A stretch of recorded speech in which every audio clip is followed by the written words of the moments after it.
The US and Iran have exchanged strikes across the Middle East for a second consecutive day, further straining the fragile ceasefire that took effect in April. US Central Command said it had completed a wave of self-defence strikes targeting military, surveillance and radar sites in southern Iran. In response, Iran's military command has declared the Strait of Hormuz closed to all vessels and said any traffic will be targeted. Iran had said it had attacked US bases in Bahrain, Kuwait and Jordan as well. Well, the US and Iran have exchanged tit-for-tat attacks since the downing of a US Army helicopter on Monday. President Trump claims Iran is stalling on a peace agreement, while an Iranian official accused the US of sending mixed messages and violating a shaky ceasefire between the two countries. As part of those exchanges, a US missile attack off the coast of Oman has struck a tanker, leaving 3 Indian sailors dead. Let's speak to our Middle East correspondent, Yolande Knell, who's in Jerusalem. It feels as if this ceasefire is unravelling more and more, Yolande. Yeah, it does feel like a very dangerous moment, doesn't it?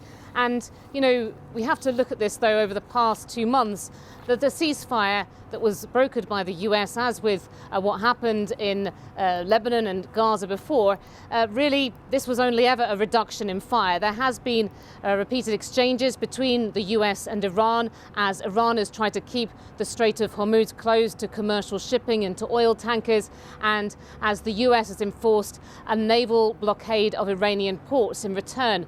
Then in the past week, we had for the first time since the April ceasefire, Iran and Israel exchanging direct fire. That was triggered by events in Lebanon. But the past couple of nights, where it's been US and Iran really exchanging fire once again, this does seem to be different. And you get a sense that President Trump is becoming increasingly frustrated about the lack of progress in getting a full ceasefire deal across the line. And he has been issuing threats saying that these attacks on Iran will continue in the coming nights if there is not progress that has been made. The message that's been coming back from the Iranians has been a defiant one, with different officials basically saying that they don't give in to pressure tactics. What is happening with the Strait of Hormuz?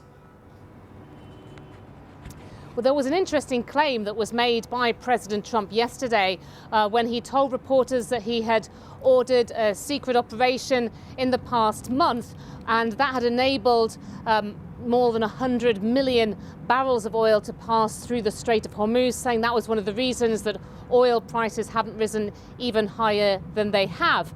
But when it was looked into that, this seems to be something that has been reported on by the New York Times and others, that there has been this effort to get dozens of ships through the strait, coordinating with the US military, and the suggestion being that it may be tankers turning off their transponders, things like that, in order to get through. But still, the levels of traffic going through the Strait of Hormuz are massively reduced compared to what they were before the war started at the end of February, when before you would have something like a fifth of the world's globe of petroleum supplies passing through this important waterway. Now, the Iranian Revolutionary Guard Corps has come out saying that they have completely closed the Strait of Hormuz, and that they have fired on 2 vessels in recent hours. The US Central Command is insisting that the waterway is not completely closed. Yolande, thank you. Yolande Knell in Jerusalem. Around the world and across the UK, this is BBC News.